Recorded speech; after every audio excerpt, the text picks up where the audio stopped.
al hermano Marvel Avendaño, la hermana Claudia, que están completamente comprometidos con Guardianes del Aceite y tienen muchas ocupaciones. Orando por todos ustedes, también por el hermano Rosso, el pastor Palacios, en fin, todos los que están involucrados aquí en los diferentes programas. Nuevamente mis disculpas por no estar el lunes pasado, pero se presentan ocupaciones y esa es la razón por qué no he podido continuar o hacer estos estudios continuos. Pero gracias a Dios que ya vamos terminando. Lo que es la parte histórica la hemos visto en una manera breve. Realmente no ha sido profunda, pero breve. Pero yo doy gracias a Dios por haberme dado la oportunidad de estar aquí con ustedes explicando estas cosas y por supuesto hoy vamos a tener una parte muy especial que vamos a explicar y luego vamos a continuar con el asunto ya de la doctrina. Ya nos vamos a meter a las escrituras, a analizar muchos puntos bíblicos. Yo quiero que abramos nuestras Biblias otra vez en Colosenses. Recuerde, en Colosenses capítulo 2, el versículo 8 dice, mirad que ninguno se engañe. Pero antes de esos textos, el apóstol Pablo, cuando escribió a la iglesia de Colosas en el capítulo 2, él empieza diciendo, porque quiero que sepáis cuán gran solicitud o cuán gran preocupación tengo por vosotros y por los que están en la Odisea y por todos los que nunca vieron mi rostro en carne. Para ese entonces el apóstol Pablo ya era una eminencia en la palabra de Dios, era un erudito, un maestro. Realmente era el gran apóstol Pablo a los gentiles, conocido por toda el Asia y por todo el mundo, que había conducido los discípulos por todas partes, haciendo frente a la herejía y haciendo frente a la religión y al paganismo, y había trastornado al mundo con su nueva doctrina para ellos. Y Pablo le dice que tenía gran solicitud por los hermanos de Colosas, pero también por los de la Odisea, porque ellos nunca vieron su rostro en carne, aunque leyeron su epístola que les había enviado. Y dice que la razón por qué él escribe eso, dice en el 2, para que sean confortados sus corazones, unidos en amor y en todas las riquezas de cumplido entendimiento, para conocer el misterio de Dios y del Padre y de Cristo, en el cual, es decir, se puede decir en el cual misterio o en el cual Cristo están escondidos todos los tesoros de sabiduría y de conocimiento. Y esto lo digo para que nadie os engañe con palabras persuasivas. Porque aunque estoy ausente con el cuerpo, no obstante, con el espíritu estoy presente o estoy con vosotros, gozándome y mirando vuestro concierto y la firmeza de vuestra fe en Cristo. Por tanto, de la manera que habéis recibido al Señor Jesucristo, andad en él, dice, arraigados y sobreedificados en él y confirmados en la fe, así como habéis aprendido, creciendo en ella con acción de gracias. Después de esto es cuando él dice, mirad que ninguno os engañe por filosofías y vanas sutilezas, según las tradiciones de los hombres, conforme a los elementos del mundo y no según Cristo, porque en él habita toda la plenitud de la divinidad corporalmente. Antes de continuar, yo quiero decirles, hermanos, que últimamente hay un pastor en Colombia que está diciendo que este texto de Colosenses capítulo 2, versículo 2, donde dice para conocer el misterio de Dios y del Padre y de Cristo, y él dijo en uno de sus videos que si se le añade el Espíritu Santo serían 4, Déjeme decirle que esa enseñanza es errada, la de ese pastor. Definitivamente ahí no está hablando de 4, ni de 3, ni de 2, sino está hablando de uno. Ahí dice claramente el misterio de Dios, o el misterio del Padre, o el misterio de Cristo. Está hablando de uno solo. Porque cuando hablamos del Padre, estamos hablando de Dios. Cuando estamos hablando de Cristo, estamos hablando de Dios el Padre manifestado en carne. No hay necesidad de decir, y si le añadimos el Espíritu Santo, no hay necesidad de eso. Porque ya sabemos que Dios es Espíritu y es Santo. Por lo tanto, nosotros no podemos hablar del Espíritu Santo en forma particular o separada de Dios o del Padre, porque estaríamos como los dualistas y estaríamos como los trinitarios. Hago esa aclaración inmediatamente porque ya está en boga en Colombia una Biblia conocida como la nueva versión purificada, NBP, en las siglas que ellos conocen, y se está regando el cuento, como dicen en Colombia, de que esa Biblia es una Biblia unicitaria, así le llaman, que es una Biblia que fue traducida por los líderes de la Iglesia Pentecostal del Nombre en Colombia. Y eso no es verdad. De una vez lo estoy aclarando, porque eso es una nueva herejía que se le agrega a las muchas herejías que hemos tratado. Nosotros no tenemos una Biblia en particular para explicar el misterio de Dios, del Padre y de Cristo. Y cuando hablamos así, estamos hablando correctamente, porque estas palabras están precisamente en el griego. Del griego fue traducido al latín, del latín a los demás idiomas, y por lo tanto nadie, ni usted, ni yo, ni nadie en alta o mediana o baja posición ministerial, tenemos la autoridad apostólica o bíblica o escritural para estar cambiando cosas de las escrituras. Por eso es necesario advertir de estas cosas. Esa Biblia es una Biblia pirata, es una Biblia que está mal traducida. Y yo he estudiado esa Biblia últimamente, que he sabido de eso, y escogí los 30 textos fundamentales que ellos han alterado, que han mutilado, y que nosotros no podemos fijar la doctrina de un solo Dios en una Biblia pirata que ha sido mutilada y alterada en los textos fundamentales de la doctrina de Cristo. Muy bien, yo doy gracias a Dios, a ustedes, hermanos dirigentes o líderes de este programa de la Red Mundial de Oración, y damos gracias a Dios por ello, por causa de que en realidad el Evangelio está siendo predicado, el Evangelio está siendo propagado, y sobre todo la doctrina del Señor Jesucristo y los apóstoles. Yo quiero orar primero antes de continuar con el programa que estamos hablando acerca de el origen y el proceso de la Trinidad.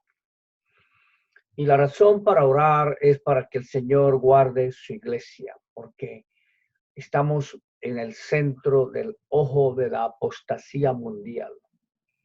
Y esa apostasía también se ha infiltrado en nuestras organizaciones pentecostales del nombre. Y tenemos, desafortunadamente, tristemente decirlo, lamentablemente decirlo, tenemos ministros pentecostales del nombre dualistas. Cuando decimos dualismo, nos estamos refiriendo a que creen que el Padre es solamente el Dios verdadero, pero Jesucristo es solamente un hombre divino. Son dualistas. Le llaman el hombre perfecto.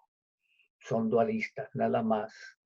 Y tenemos pastores pentecostales del nombre con una mentalidad trinitaria, por causa de que ellos no pueden explicar bien los plurales de las escrituras y muchas palabras de los profetas y expresiones pluralizadas del Señor Jesucristo y de las epístolas. Como no pueden hacerlo, están dudando que en verdad la Trinidad es una doctrina bíblica. y están confundidos en la manera de explicar el asunto del Padre, del Hijo y del Espíritu Santo, como ellos lo muestran, como ellos lo plantean. También tenemos no solamente dualistas, trinitarios, también tenemos judíos mesiánicos, pensando que el nombre de Jesús no es Jesús, sino Jesús Cristo. Otros que no se puede aceptar el nombre Jesucristo porque le falta la S, o no se puede decir Jesús porque fue dicho en español. Otros están negando el nombre de Jehová, lo están sacando y cortando de la Biblia. Y, en fin, tenemos una gama de doctrinas nuevas que en realidad no son nuevas, sino son traídas de otras enseñanzas falsas a través de los siglos y que ahora las están refinando, modificando, pero son las mismas herejías de división, de perdición, de confusión. Así que vamos a orar primeramente pidiendo la dirección del Señor, porque en realidad necesitamos que el poder del Espíritu Santo sea el que gobierne en nuestras mentes, en nuestras almas, que nos ayude a hacer frente a esta oleada de confusión doctrinal, de doctrinas de demonios y de nuevas doctrinas que están perjudicando gravemente la doctrina pentecostal apostólica del nombre. Oremos, Señor Jesús, bendito Dios y Padre nuestro. Aquí estamos una vez más, Señor, delante de tu santa presencia, porque tú eres nuestro Dios, nuestro Salvador, tú eres nuestro sanador. Estamos agradecidos, Señor, por esta salvación tan grande que tú nos has dado y que tú compraste, Señor, allá en la cruz del Calvario, pagando un alto precio para perdonar nuestros pecados, para sanar todas nuestras enfermedades y dolencias. Por su llaga fuimos curados, Señor Jesús, para revelarnos su grandioso nombre, también para darnos esta justificación que necesitábamos, esta regeneración y esta adopción, y revelarnos el nuevo nacimiento. Gracias, Señor, por esta obra de la cruz del Calvario, porque solamente tú lo hiciste, Señor, para reconciliar al mundo contigo mismo. Te damos gracias, Señor, por esta obra de redención y esta obra de reconciliación que ha sido de grande bendición para toda la humanidad. Gracias, Señor Jesús, por esta salvación grande que tú compraste y que ahora nosotros estamos gozando, Señor, por medio del establecimiento de tu iglesia en el día de Pentecostés. Señor, ayúdanos a estar en este camino de verdad, firmes en tu verdad, firmes en la revelación de un solo Dios, una sola salvación, una sola iglesia, una sola santidad, una sola esperanza.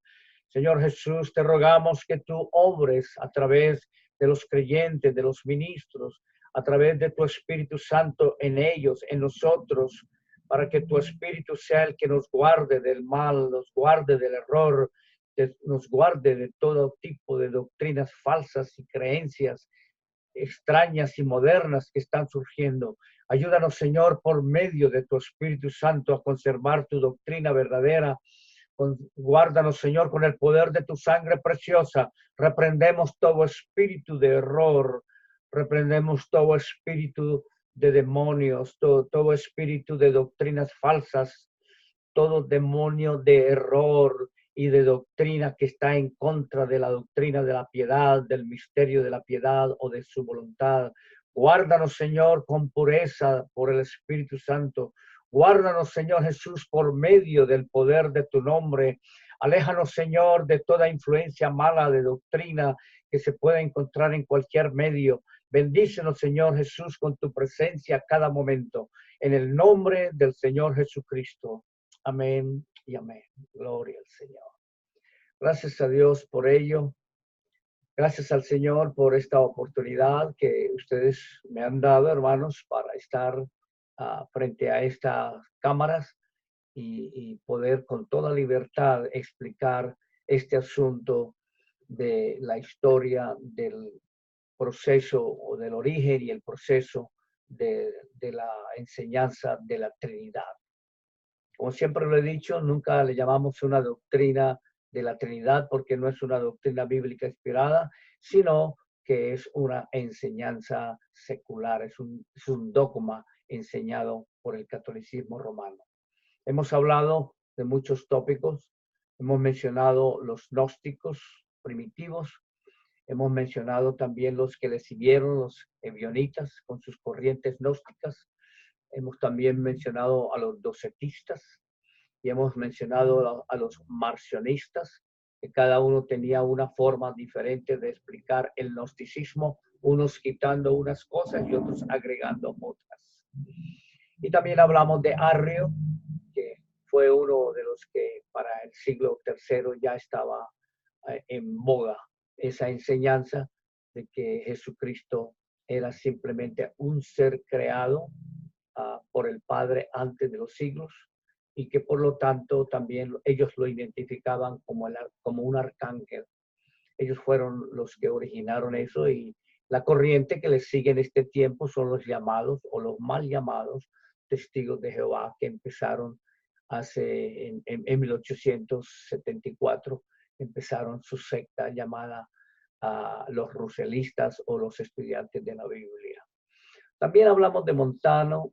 Montano fue un hombre herético que estaba hablando aparte acerca del Espíritu Santo en una forma poco apropiada y que por eso fue necesario que se estableciera un concilio desde el punto de vista de la iglesia que estaba ya completamente bifurcada o salida del patrón normal que era la iglesia primitiva.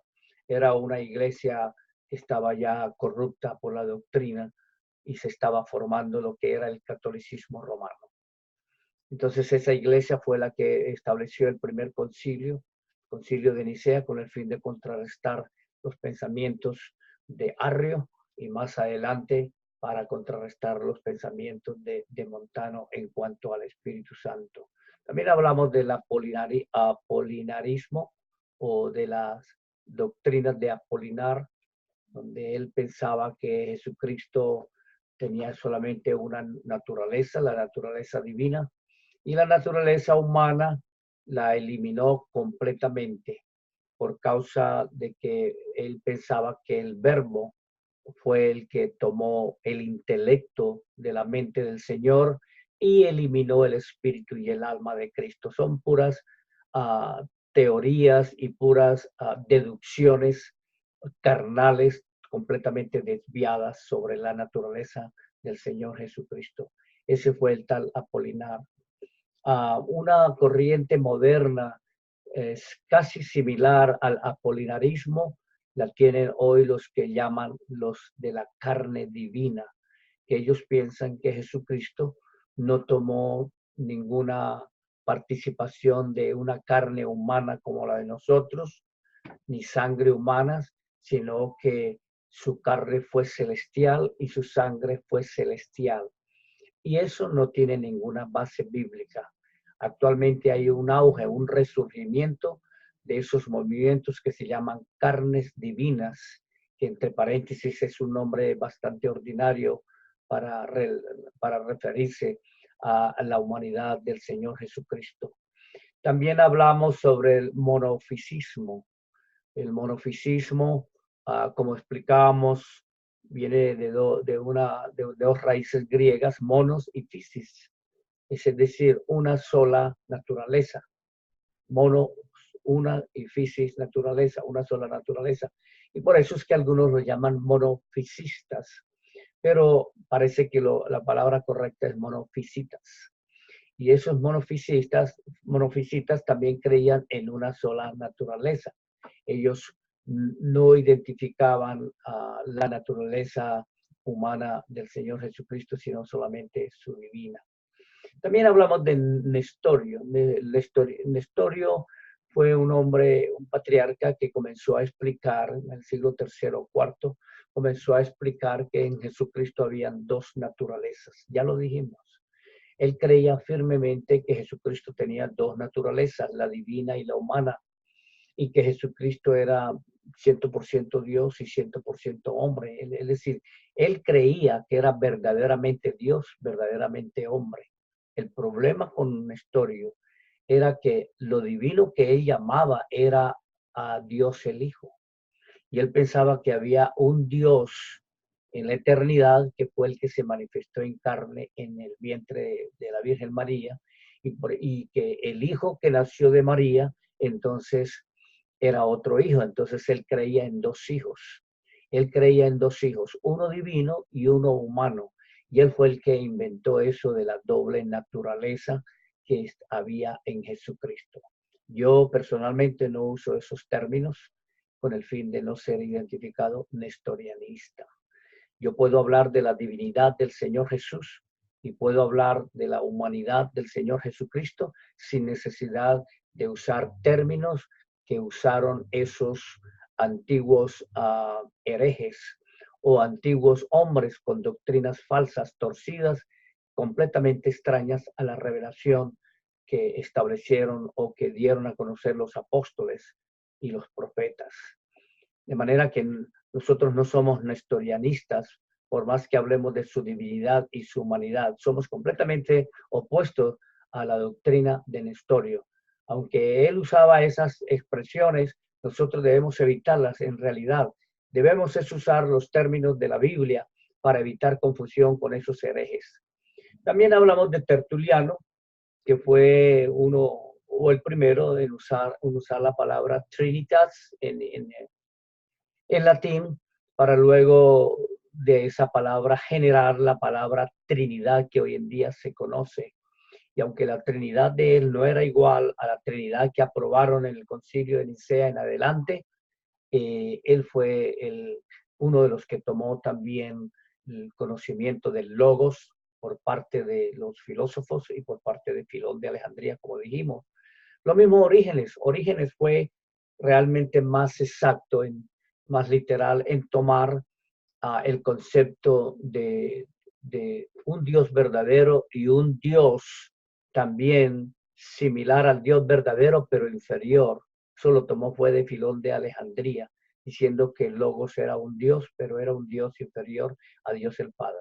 Ese era el pensamiento de Orígenes y realmente nosotros obviamente tampoco estamos de acuerdo con el pensamiento de Orígenes, aunque era un hombre versado, un hombre erudito, un hombre que tenía mucho conocimiento, pero estaba equivocado respecto a la cristología. También hubo otros hombres que no he mencionado, como por ejemplo Praxias y Noetus y Sabelio. Praxias y Noetus eran muy conocidos de ser antitrinitarios. Ellos estaban en contra de ese concepto de tres, que el Padre era el uno, era una persona, que el Hijo era una segunda persona y que el Espíritu Santo era una tercera persona.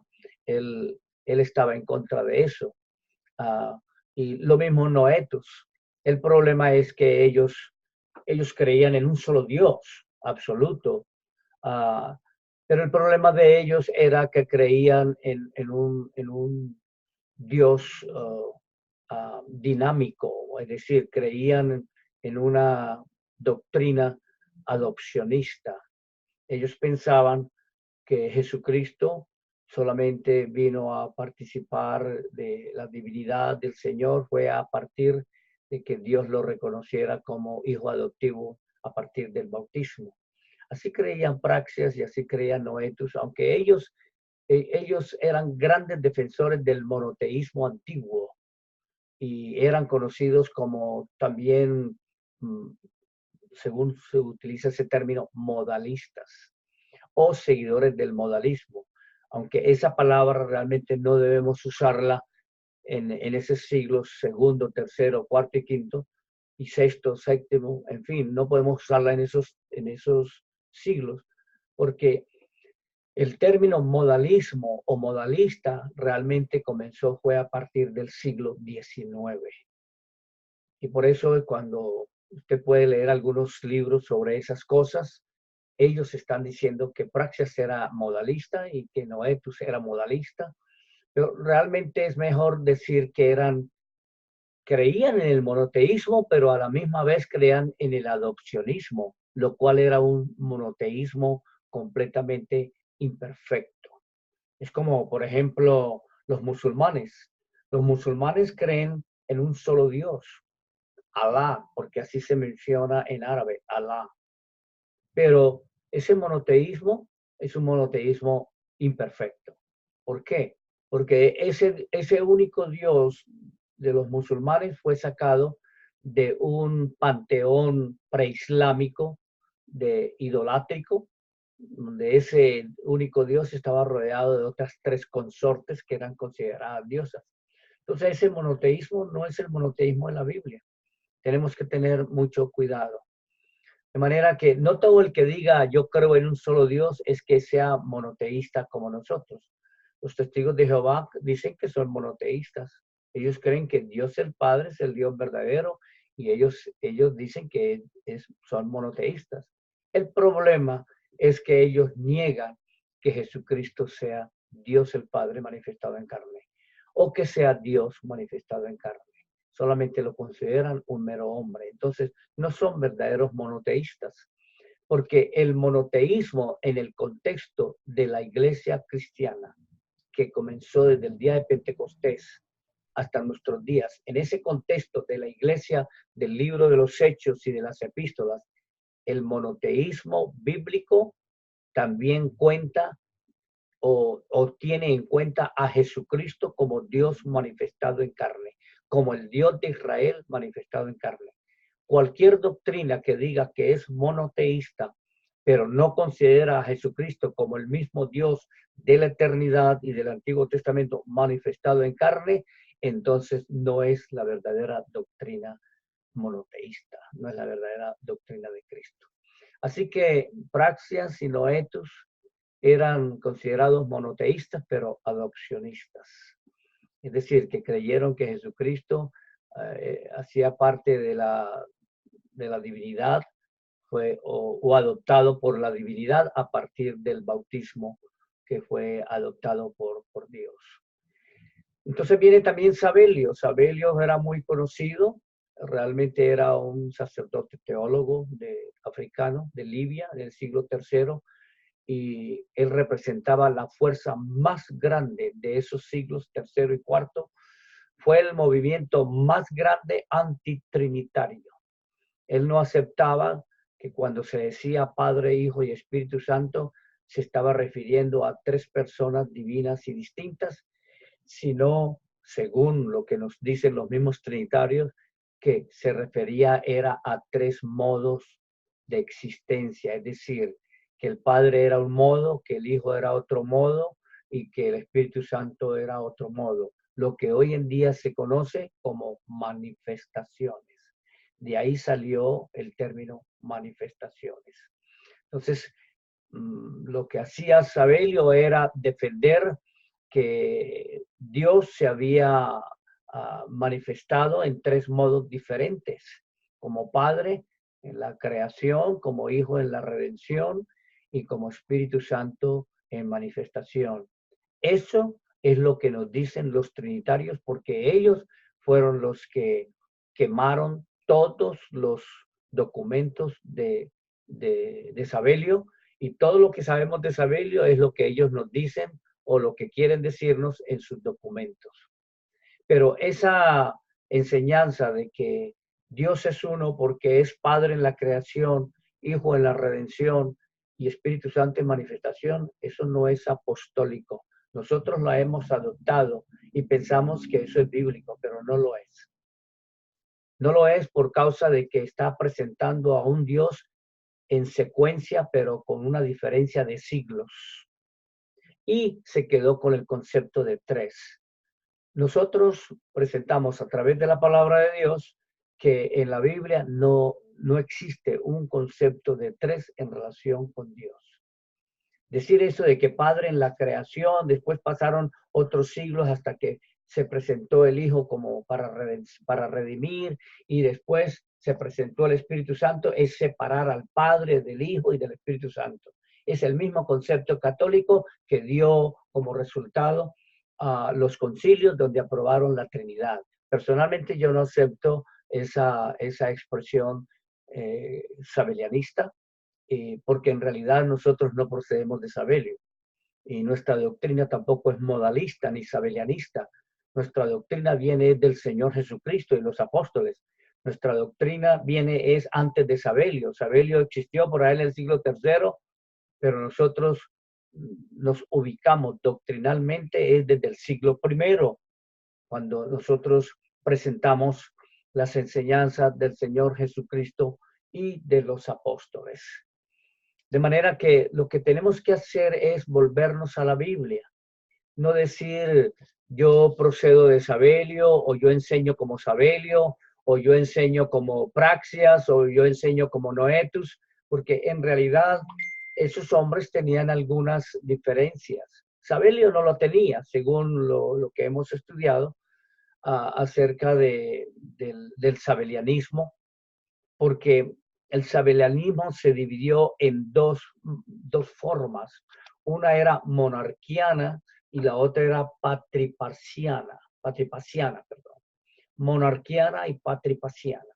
Entonces, los sabelianistas monarquianos eran los que enfatizaban la doctrina de un solo monarca, es decir, refiriéndose a Dios, de un solo Dios, nada más.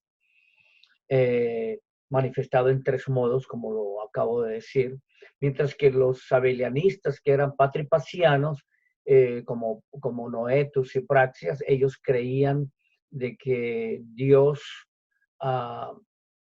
mismo literalmente había muerto en la cruz y había sufrido como sufren los hombres. Y por eso se llama patripacionismo, pater, padre, y pasius, sufrimiento. Entonces, que el mismo Dios había sufrido el dolor y el castigo literalmente. Y eso realmente no es verdad, porque es una mala pronunciación o una mal uso de la terminología en cuanto a Dios como el Espíritu y en cuanto a Jesucristo como Hijo y como humano, muriendo en la cruz del Calvario. Nosotros sabemos que en la cruz del Calvario murió lo que podía morir, la carne del Hijo de Dios. Esa fue la que sufrió, la que murió, la que resucitó. Nosotros no usamos términos como Dios nació, no los usamos porque no son bíblicos, no están bien usados, al decir Dios nació, o Dios en los brazos de María, o Dios en medio de las vacas, o Dios en un pesebre, o Dios en la cruz, Dios muriendo, Dios resucitando. Nosotros no podemos usar esos términos así porque estamos empleando mal el término Dios. Estamos utilizando mal el título Dios. Cuando decimos Dios o cuando las escrituras hablan de Dios, están hablando es de Dios como el Espíritu. Se están refiriendo a Dios como en toda su esencia, como Dios como Espíritu. Por lo cual, cada vez que empleamos el término Dios, tenemos que usarlo correctamente, lo tenemos que usar bíblicamente. Cuando leemos, por ejemplo, Juan 4:24, dice Dios es Espíritu, está bien usado, Dios es Espíritu. Y el Espíritu es invisible y es indivisible. Está en todas partes y estamos usándolo correctamente. Si decimos que Dios creó los cielos y la tierra, lo estamos diciendo correctamente, porque fue que Dios en esa naturaleza como el Espíritu, desde ese punto de vista como Dios, como el Espíritu, fue que Él creó todas las cosas. Ahora, si nosotros decimos que Dios murió o que Dios nació, ya estamos empleándolo incorrectamente por causa de que el Espíritu no nace, el Espíritu no muere, el Espíritu no crece tampoco. Cuando hablamos de Dios como el Espíritu, estamos hablando de Dios como el Eterno. Por eso en hebreo se menciona es el Eterno, Dios el Eterno. De manera que tenemos que tener mucho cuidado cuando hablamos acerca de Dios como el Espíritu o Dios haciendo la obra de redención, como dice la palabra, como Dios manifestado en carne. Una de las cosas que enseñamos en el instituto es esa. Antes de hablar de los evangelios, como llaman, o de Mateo, Marcos, Lucas y Juan, o de la vida de Cristo, antes de eso, damos por sentado la doctrina de un solo Dios y Dios manifestado en carne.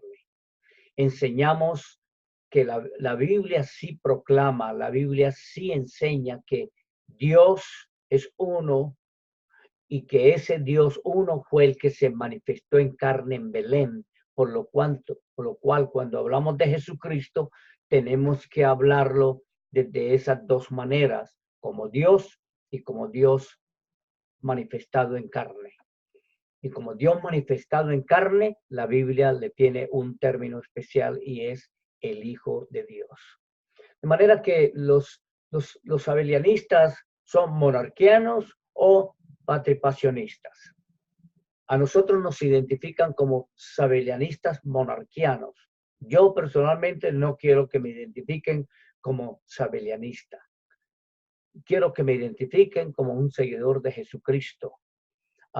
Porque Jesucristo fue el que enseñó la verdadera doctrina de un solo Dios y él mismo declaró que era el mismo Dios manifestado en carne cuando él decía, ¿no crees que yo soy en el Padre y el Padre en mí?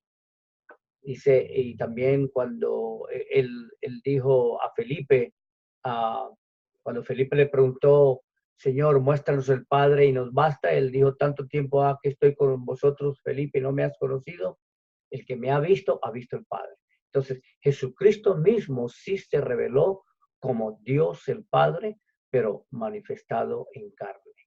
Entonces, todas estas cosas las decimos antes de entrar a los concilios o a los credos. Ya hemos dicho varias cosas sobre eso y ahora quiero mencionar acerca del que el primer concilio que se formó fue el concilio de Nicea en el año 325. Y el segundo concilio y que dio como resultado el credo de Constantinopla fue en el en el año 381. Y luego vino el concilio de Éfeso, donde hubo un credo, donde también hubo aprobación de otras doctrinas que realmente fueron las que fusionaron y formaron lo que se conoce como la Trinidad. Todo esto que hemos hablado, estimados hermanos, en esta larga historia que les he dicho, desde la triada y la mitología y la filosofía y Filón y todo eso, era para llegar aquí a estos concilios. Cuando nosotros vamos a hablar de dónde procede esa enseñanza de que Dios el Padre es la primera persona y que Dios el Hijo es la segunda persona y que Dios el Espíritu Santo es la tercera persona, empleando esos términos, Dios el Hijo y Dios el Espíritu Santo, ¿de dónde procedió eso? La respuesta, debe grabarla, la respuesta es en los credos de los concilios ecuménicos romanos cristianizados. El primer concilio fue el concilio de Nicea en el año 325 y que fue liderado por un hombre llamado Atanasio. Ellos fueron los que aprobaron al final el credo de Nicea, que decía inicialmente, creo en un solo Dios, el Padre Todopoderoso, creador del cielo y de la tierra y de todo lo visible y lo invisible, y un solo Señor Jesucristo, el unigénito Hijo de Dios, engendrado del Padre antes de todos los mundos, Dios de Dios y luz de luz, Dios verdadero, de Dios verdadero, engendrado, no creado, siendo de una sustancia con el Padre. Esa fue la primera definición que ellos hicieron en el concilio de Nicea, la definición de Dios y del Hijo de Dios, para decir que el Hijo de Dios era también Dios de Dios, y dice ahí como luz de luz. Y ellos colocaron un ejemplo, fue el sol y el rayo del sol.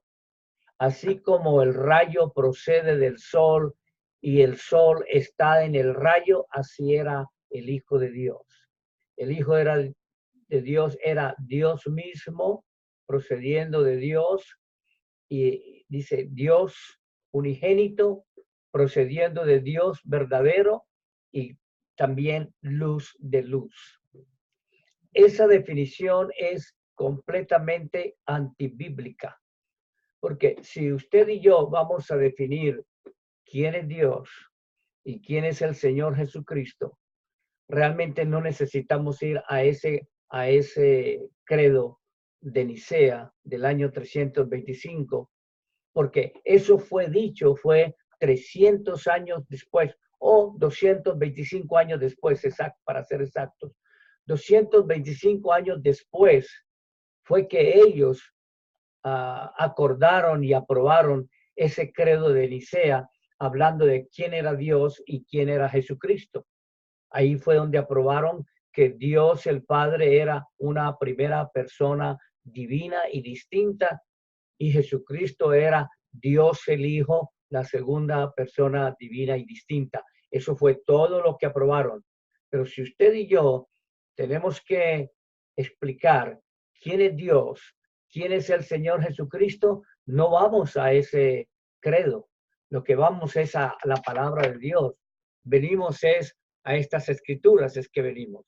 Aquí es donde nos dice quién es Dios. Aquí es el que nos dice, este libro es el que nos dice quién es Jesucristo. Nosotros podemos explicar fácilmente por la palabra del Señor sin necesidad de esa definición del concilio de Nicea en el año 325. Nosotros no procedemos, nuestras enseñanzas no proceden del credo de Nicea, proceden es de la palabra de Dios. Aquí dice que Dios es uno.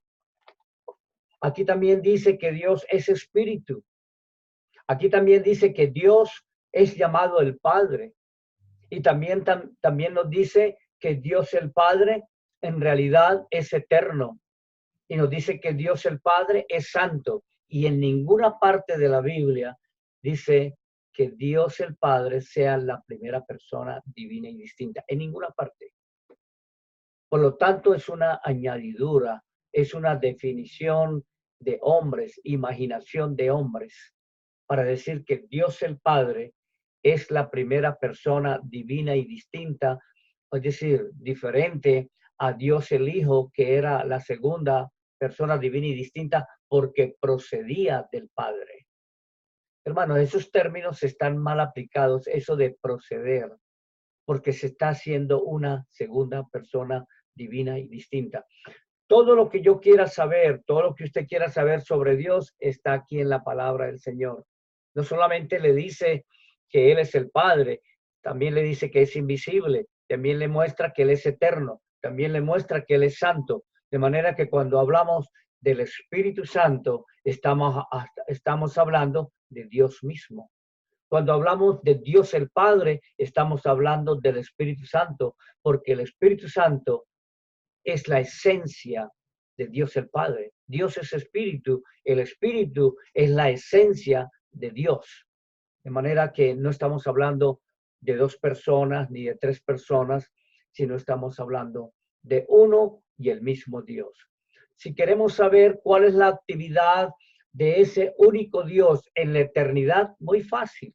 Nos vamos antes de Génesis 1:1 y con la ayuda de muchos textos de los profetas, de los salmos y de las epístolas, aún de las palabras del Señor Jesucristo, podemos describir quién es Dios en la eternidad sin hacer una trinidad. Cuando vamos a la eternidad encontramos solamente un solo Dios y también encontramos un solo misterio, es decir, un solo propósito que Dios se había propuesto con él mismo antes de los siglos, según su beneplácito de reunir todas las cosas en Cristo. Todo lo que queramos saber sobre Dios en la eternidad, la palabra de Dios nos lo explica sin necesidad de dualizarlo, sin necesidad de trinitarizarlo. Ahora bien, si queremos saber quién es Dios en el Antiguo Testamento, vamos a encontrar que es el mismo Dios, el Padre de la eternidad. Entonces podemos describirlo desde Génesis hasta Malaquías, podemos describir que no hay más de un Dios. Y si necesitamos hablar acerca de su imagen o acerca del Hijo de Dios en el Antiguo Testamento, entonces lo encontramos en profecía, porque no lo encontramos literal o físico, lo encontramos todo el tiempo en profecía, no solamente en relación con Dios manifestándose en carne en Belén, sino también lo encontramos en relación con el ungido que vendría, en relación con el cumplimiento de las promesas para Israel, vendría como el Mesías, como el Cristo, como el ungido, también podríamos mostrarlo. Pero en el Antiguo Testamento nosotros tenemos una vasta escritura, es decir, abundante escritura para mostrar quién es Dios en el Antiguo Testamento. Ahora, si vamos a hablar del Señor Jesucristo, ya como el Señor Jesús o como el Cristo o Cristo Jesús, si queremos hablar de él, ya podemos comenzar a partir de Mateo, donde se describe su engendramiento en cuanto a la carne. Yo sé que el engendramiento lo hizo fue el Espíritu de Dios, pero su engendramiento tuvo una parte también carnal, porque fue formado en el vientre de la Virgen María y nació como nacen todos los seres humanos, nació como un niño después de 9 meses de engendramiento. A partir de ahí, del engendramiento, nacimiento, crecimiento, desarrollo y ministerio público, todo lo podemos encontrar aquí sin necesidad de que un credo nos diga que Él es Dios de Dios y luz de luz, y menos comparándolo con un rayo del sol que fue creado solamente hasta el día cuarto en el principio de la creación.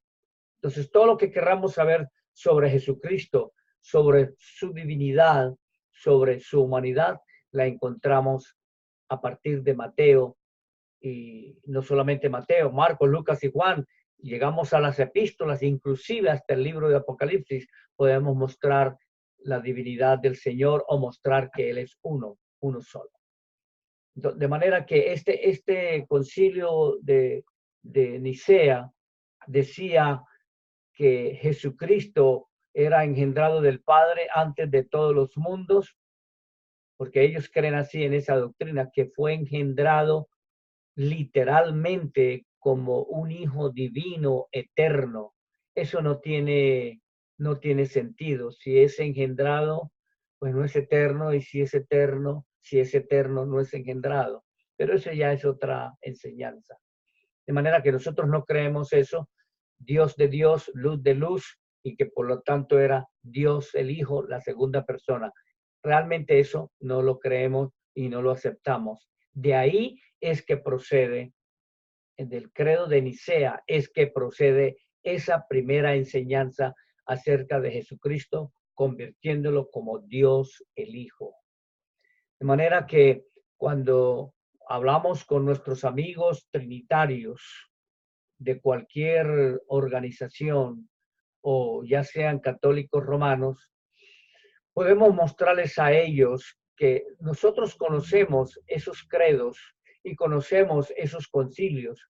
Lo que nosotros no hacemos es creer esas definiciones bíblicas, porque para nosotros toda la palabra de Dios es completa para mostrarnos y definir quién es Dios, quién es Jesucristo y por qué Dios y el Espíritu Santo es uno y el mismo.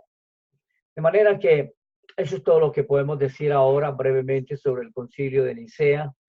Ellos podría decir algo más, y es respecto al término de Padre, Hijo y Espíritu Santo que ellos estaban definiendo o aclarando en esos concilios o credos. Ellos son los responsables de haber separado, de haber alterado Mateo 28, 19. Porque el único texto en las Escrituras donde dice Padre, Hijo y Espíritu Santo así literalmente y seguido es Mateo 28, 19. Voy a repetir lo que siempre he dicho en algunas clases anteriores, en algunos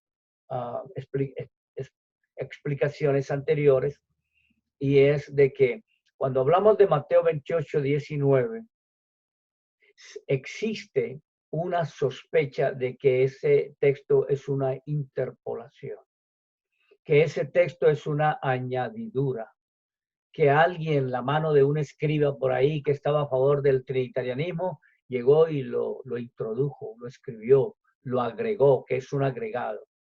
Todos tenemos esa sospecha. Lo que no tenemos nosotros son pruebas para decir aquí hay un manuscrito, porque entre otras cosas, para poder sacar esa expresión de Mateo 28, 19, nos tocaría tener un manuscrito a la mano. Hay como 5.600 o 5.800 copias de copias, manuscritos del Nuevo Testamento en griego. 5.800, 5.600. Y si nosotros no tenemos un manuscrito de esos donde diga que no está, entonces nosotros lo que tenemos que hacer es dejarlo quieto y usarlo con la expresión del Señor que dice bautizándolos en el nombre. Pero no hacer una doctrina, es decir, que es un texto que es inapropiado y que es un texto alterado y que tenemos que sacarlo de la Biblia. No, hermanos, ni usted ni yo tenemos la autoridad bíblica o apostólica para sacar ese texto de la Biblia. Hay que dejarlo ahí. El día que haya un manuscrito que nos compruebe que esas palabras no estaban ahí, ese día, hasta ese día podemos usar Mateo 28, 19, la última parte. Nosotros no podemos, hermanos, continuar con esa cantidad de textos espurios y apócrifos que están resultando a través de los siglos, como por ejemplo el evangelio de Shem Tov, que en el siglo XII o el siglo XIII él sacó un Nuevo Testamento en griego. Si ustedes supieran quién era él un místico, él era un esotérico, él no creía en Hechos 2:38, él no creía en el nuevo nacimiento. Ese fue un Nuevo Testamento realmente apócrifo, fue una traducción de él, pero no fue algo oficializado. Él fue el primero que sacó Mateo 28, 19 sin esas palabras en el nombre del Padre, del Hijo y del Espíritu Santo. Después de él vinieron otros autores que sacaron copias de copias y también modificaron ese texto de ese rabino Shem Tov, y de ahí se produjeron otras 5 o 6 copias. La última es de un tal Howard, que es el que más ha promocionado ese evangelio de Shem Tov, pero modificado. Y últimamente se ha conocido una obra que se llama El Código Real, que todo el mundo cita, inclusive pastores pentecostales del nombre creen a puntillas, como dicen, a ciencia cierta. Ellos creen que el Código Real es el libro correcto de la traducción del Nuevo Testamento. Resulta que ese es un libro pirata también. Ese es un plagio que no tiene nada que ver con las escrituras inspiradas. Por eso les digo, los primeros que tergiversaron Mateo 28, 19 fue ese movimiento del tercer siglo que culminó como la Iglesia Católica Romana. Ese movimiento que produjo la Iglesia Imperial, vamos a decirlo así, que produjo esos concilios y esos credos, son los responsables de haber tergiversado Mateo 28, 19 y haber dicho que el Padre era uno, que el Hijo era otro y que el Espíritu Santo era otro, mostrando o convirtiéndolos en 3 personas divinas y distintas. Y por eso es que tenemos ahora lo que se conoce como la Trinidad. Para nosotros no hay ningún problema. Mateo 28, 19, para nosotros significa eso de Padre, Hijo, Espíritu Santo, significa de uno solo. Cuando Jesucristo dijo bautizándolos en el nombre del Padre, del Hijo, Espíritu Santo, el Señor habló fue del nombre de uno solo, no del nombre de tres. Si el Señor hubiera querido decir en el nombre de tres, hubiera dicho en los nombres del Padre y del Hijo y del Espíritu Santo, pero el Señor no lo dijo así. El Señor dijo en forma singular, bautizándolos en el nombre. Por lo tanto, nosotros podemos hablar de Mateo 28, 19, usando esa expresión del Señor, bautizándolos en el nombre en forma singular para referirse al bautismo de uno solo. Tanto que los apóstoles conocieron la revelación del Señor, ellos no entendieron que el Señor lo que dijo fue que repitieran las palabras Padre, Hijo y Espíritu Santo, sino que las obedecieran. Por eso Pedro las obedeció, ordenándoles a los judíos o a los primeros judíos bautizarse en el nombre del Señor Jesucristo para el perdón de los pecados y que recibirían el don del Espíritu Santo. Muy bien. Entonces, el concilio de Nicea, todo lo que hizo fue aprobar que Jesucristo era también Dios, que procedía de otro Dios y que por lo tanto Dios el Padre era llamado a la primera y que Dios el Hijo era la segunda persona divina y distinta. Eso se aprobó en el año 325. ¿Y por qué no hablaron del Espíritu Santo? Si Montano precisamente tenía una enseñanza completamente extraña al Espíritu Santo. Y él fue el que inició un reavivamiento, que él llamó así, del Espíritu Santo, tratando de igualarlo al movimiento del Espíritu Santo en el libro de los Hechos y en las epístolas. ¿Por qué? Por causa de que Montano continuó con su herejía, con su falsa enseñanza, fue que ellos tuvieron que reunirse de nuevo. Noten, en el concilio de Nicea, en el año 325, solamente hablaron fue del Padre y del Hijo, para establecer que el Padre era uno y que el Hijo era otro, y que el Hijo era Dios el Hijo, que procedía de Dios el Padre. Pero 56 años después, en el año 381, nuevamente se reunieron para hablar en el concilio llamado el Concilio Ecuménico de Constantinopla, para hablar acerca del Espíritu Santo y definir quién era el Espíritu Santo. Y ahí definieron que el Espíritu Santo también procedía de los dos primeros, de Dios el Padre y de Dios el Hijo, y que por lo tanto el Espíritu Santo era Dios. Hermanos, para esperar un concilio en el año 386 para que le dijera al mundo que Jesucristo era Dios, eso lo dice la Biblia. La misma Biblia lo dice. Si vamos a leer, por ejemplo, rápidamente en Isaías capítulo 66, Isaías capítulo 63, perdón, el profeta está hablando acerca de las misericordias de Jehová, de las cuales él haría memoria, en el versículo 7, Isaías 63, 7. De las misericordias de Jehová haré memoria, de las alabanzas de Jehová conforme a todo lo que Jehová nos ha dado. El profeta está haciendo memoria, está haciendo un recordatorio de la grandeza de su beneficencia hacia la casa de Israel, que les ha hecho según sus misericordias y según la multitud de sus miseraciones.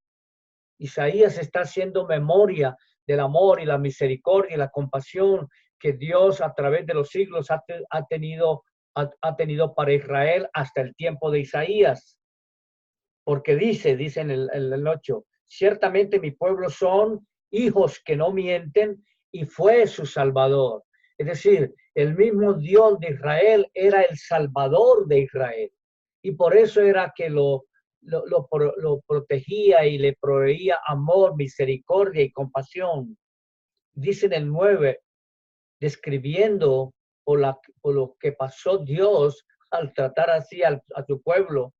Dice, en toda angustia de ellos Él fue angustiado, es decir, Dios mismo, el que llaman aquí Jehová. Jehová es uno solo, no son dos ni tres. O Yahweh es uno solo, no son dos ni tres. O Elohim, cualquier transliteración que usted use, sea Elohim, sea Yahweh, sea Jehová, sea El Shaddai, sea Adonai, son transliteraciones todas. Unas son tempranas, otras son tardías, pero son transliteraciones. Todas se están refiriendo a un solo Dios. Y él dice, en toda angustia de ellos, él fue angustiado. Dice, y el ángel de su faz los salvó. El ángel de su faz era una teofanía del Señor en el Antiguo Testamento, que Dios, como Dios habló muchas veces y en muchas maneras en otro tiempo a los padres por los profetas, el Señor les hablaba por medio de profetas, por medio de hombres ungidos, por medio de profecías, visiones y sueños, también por maneras o por formas angelicales. Esa es una teofanía angelical. El ángel de su faz los salvó y en su amor, dice, y en su clemencia los redimió. El mismo Dios era salvador y era redentor y los trajo y los levantó todos los días del siglo. Pero mire lo que dice el versículo 10, mas ellos fueron rebeldes e hicieron enojar su Espíritu Santo. Ahí se menciona el Espíritu Santo, no como una tercera persona divina y distinta. Todavía no existía el catolicismo romano para que le dijera a Isaías que el Espíritu Santo era una tercera persona divina y distinta. Todavía no existía el credo de Nicea o de Constantinopla, perdón, para decir que el Espíritu Santo era una tercera persona, un tercer Dios y que procedía de los dos primeros. No existía nada de eso. Isaías lo dice por el Espíritu Santo, dice, ellos hicieron enojar su espíritu. Es porque Dios es un ser espiritual. Dios es espíritu, su espíritu es eterno, su espíritu es santo, pero no quiere decir que el espíritu eterno sea otra persona y que el Espíritu Santo sea otra persona. No, se está refiriendo o está describiendo los atributos de Dios como el espíritu. Es eterno y es santo. Solamente hay un Espíritu Santo y es el Espíritu de Dios. Decir Espíritu de Dios es decir Espíritu Santo. Decir Espíritu Santo es hablar de Dios mismo. Y hicieron enojar su Espíritu Santo, por lo cual se les volvió enemigo y él mismo peleó contra ellos. ¿Quién? Dios mismo. Y dice al final, dice en el 11, empero acordóse de los días antiguos de Moisés y de su pueblo, diciendo, ¿dónde está el que les hizo subir de la mar con el pastor de su rebaño? ¿Y dónde el que puso en medio de él su Espíritu Santo? ¿Y cómo fue y cuándo fue que Dios, el Dios de la eternidad y el Dios de Israel, puso su Espíritu Santo en medio de Israel? Claro que sí. La Biblia dice que todos pasaron por la nube y todos pasaron por la mar y todos fueron bautizados en las nubes y en la mar, en la nube y en la mar, ¿verdad? La Biblia dice que el Señor desde que los sacó, dice que los guiaba una nube de día y de noche una nube de fuego. Esa nube era representando la presencia de Dios, como el Espíritu estaba ahí presente en medio de ellos para guiarlos por el desierto. Por eso dice ahí, donde el que puso en medio de él su Espíritu Santo. Un espíritu no se ve, tenía que hacerlo en una manera visible. La única manera visible fue representarlo por medio de una columna de nube a través de todo su tiempo que estaban o comenzando su tiempo para atravesar el desierto del Sinaí. De manera que la palabra de Dios sí nos muestra claramente que Dios y el Espíritu Santo es uno y el mismo. Entonces, ¿para qué celebrar otro concilio u otro credo para añadirle a las escrituras?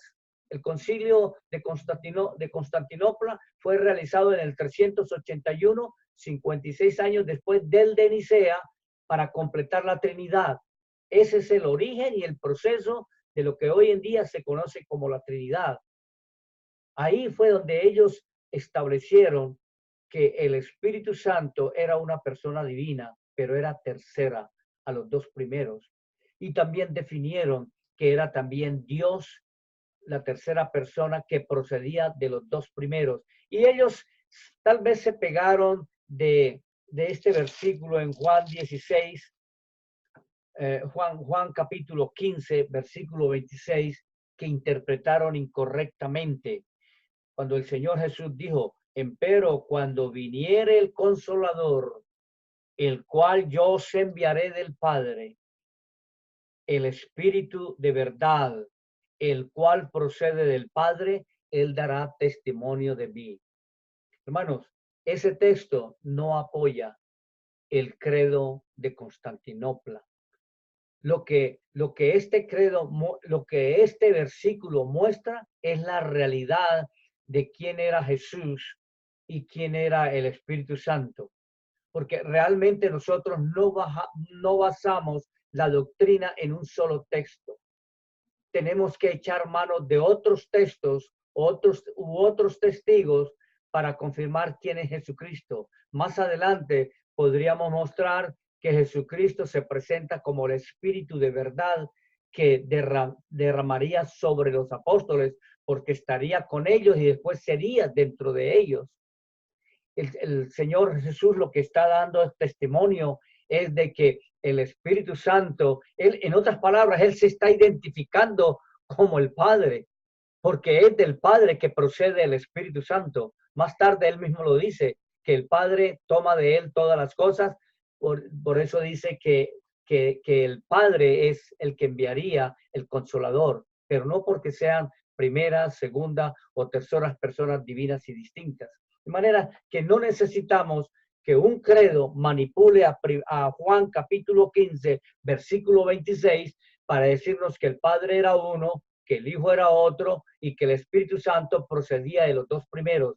Eso se llama una mala interpretación que hicieron o que hizo Atanasio, o no Atanasio, pero los que se reunieron para el credo del concilio de Constantinopla. Ellos describieron y dijeron también que la consustancialidad del Espíritu Santo con el Padre y con el Hijo era mediante la expresión creo en el Espíritu Santo que procede del Padre a través de su Hijo. Ellos lo hicieron así por causa de que ya habían dividido al Padre del Hijo y al Hijo del Espíritu Santo. Cuando nosotros vamos a Juan capítulo 16, el capítulo 15, versículo 23, cuando nosotros vamos a leer sobre Dios y sobre el Señor Jesucristo, el Consolador, el Espíritu Santo, la palabra de Dios no nos muestra una Trinidad en ninguna manera. Es decir, en todas las escrituras no hay un solo texto trinitario. Por más que hable de Padre o por más que hable de Hijo o Espíritu Santo, no muestra una Trinidad. La Trinidad es un concepto o una definición formada como lo estamos mostrando.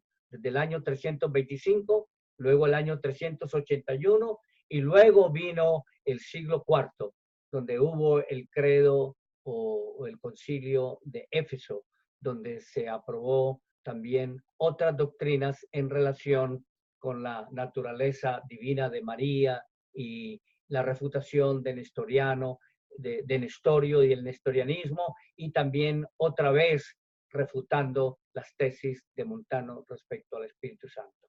Muy bien, vamos a dejar hasta ahí, Dios mediante, y continuaremos el próximo lunes si el Señor nos da vida y bendición. Dios les bendiga a todos, hermanos. Dios les guarde. Aleluya.